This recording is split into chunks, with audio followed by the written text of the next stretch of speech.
Hello everyone, welcome to Scorched Earth Toys at anymoon.com's review of Yamato's VF11B and VF11C toys, now in high definition. These toys were released in April 2009, May of 2010. Both ran about 19,700 yen after tax, so nearly 20,000 yen for toys that are just a little bit bigger than a VF1. So obviously a high cost of entry. The toys come with super parts. The VF11C's super parts are molded slightly differently than the VF11B's super parts, which is a nice little addition. Legs are the same, so it's good that Yamato made the extra effort and made anime accurate super parts. One gimmick right off the start is that these toys feature the escape pods from Macross7. Obviously, they're also opening canopies, and they have little pilot figures.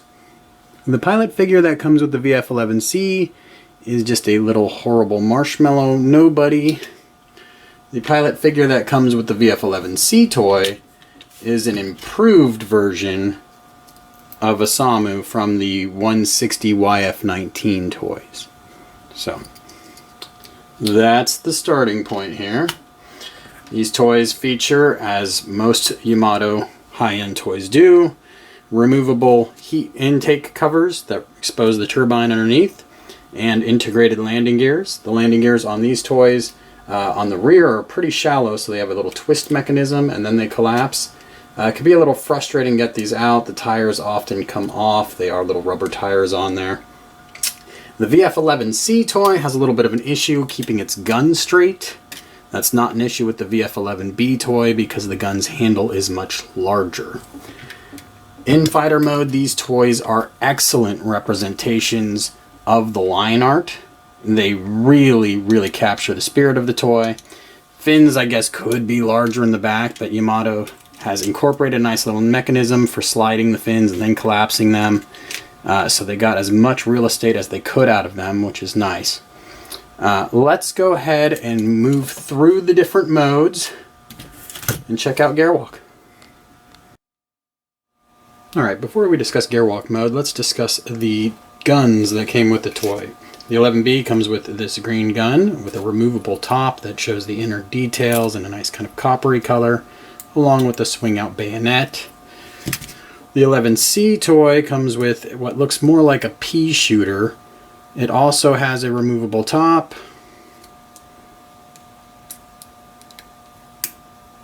but it reveals kind of dull interior. Nothing very exciting about that. The Gearwalk mode looks great on these toys. If you're a fan of Gearwalk mode, then these toys really deliver here. They look exceptional, and they have a neat little transformation mechanism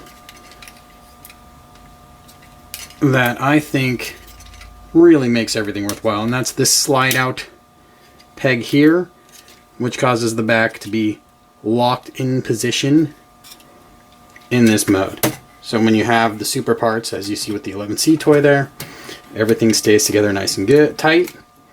And the legs have a good range of motion. That shield doesn't stay on good in any mode. And there you go. So that's really all there is to say about Gearwalk mode. One last thing before I talk about Batroid mode. You can't leave these super parts on and transform to Batroid mode. You are going to have to take them off and pop them back on when you get there. But let's get to Batroid mode now. Alright, and here we have Batroid mode. Now before I really start getting into Batroid mode itself, let's talk about the super parts for a moment. They're designed very well. The anchors for them, not extremely visible. You have these two little pegs on the back, the one peg on the top, and just slip into these slots. And once they're in place, they are both easy to remove and incredibly solid. So that's pretty cool. The bottom legs have an anchor and a peg. This is for this leg. Once in place, they fit pretty well. During transformation, you may knock them loose.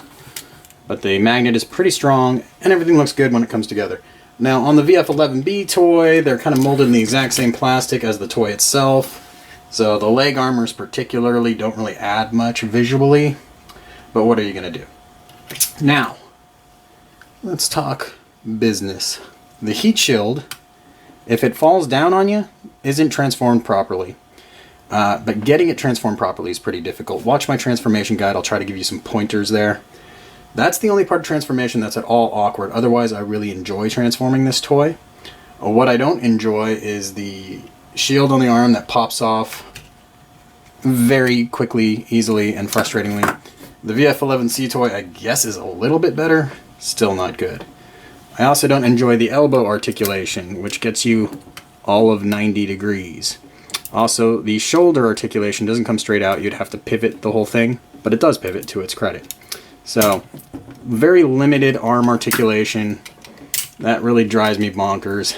The other thing I don't like is the foot articulation at the ankle. Look how big each ratchet is. Pretty huge. And that just makes it so when you're trying to get the toy in certain poses, it wants to topple on you. So it's a lot easier to choose poses like this where you have the legs staggered. Here's a quick scale comparison with the VF1 toy. Alright, continuing. The shoulder does rotate all the way around until it hits the back, which is decent enough. Obviously, you can swivel at the elbow, and there's a little rock. The fists are the same fists that were on, I think, maybe even the 148 VF1 toys, but certainly common Yamato hands now, and they're decent enough. They don't look so out of scale on this toy.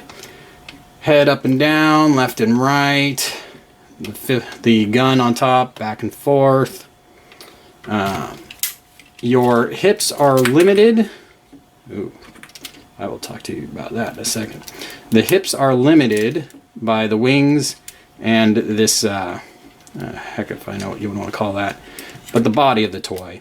So you're going to end up using the gear walk joint to get a lot of your poses done, which is fine. It functions perfectly like it's supposed to.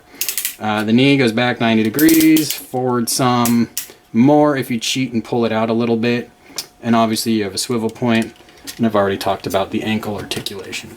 So there's no real waste. You have the joints you really need, but the range of motion on them is somewhat limited. So you can get some good poses. You can get it to look pretty good on your shelf. But I feel like there could have been more there. Okay, so a couple faults on my VF11B toy that aren't on my VF11C toy. The foot seems to have skipped the gluing process, so it pops apart. Not a huge deal, but somewhat annoying. And then, as you saw a little bit ago, same thing happened to the back of the fist. Neither one of those are big deals, but kind of bother me. One neat aspect of transformation are these two little slides.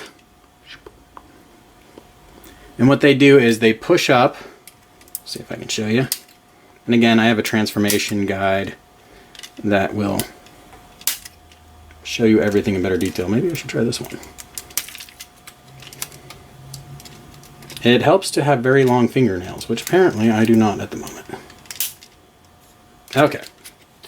So now, ooh, watch your head laser. Now you can see this little bump is up, this little bump is down. So all that does is give you a little something for anime accuracy, and I will have line art comparisons on anymoon.com, so check that out. Alright, so overall, it's a good toy. It was priced way out of where it should have been, I would say. Up around 20,000 yen, almost, which is kind of ridiculous for a toy that's, again, not all that different from a VF1. Obviously, it's hugely different in the amount of variants you can make, but kind of a bummer, because I think that VF1 V2 toy is a better toy overall. But still, it's a good toy. It makes a great display piece with either your Macross7 or Macross Plus toys. Obviously, it's a huge improvement over the 172 VF11 toys that Yamato originally released. Check out my video for those also on YouTube. Alright, thanks for viewing.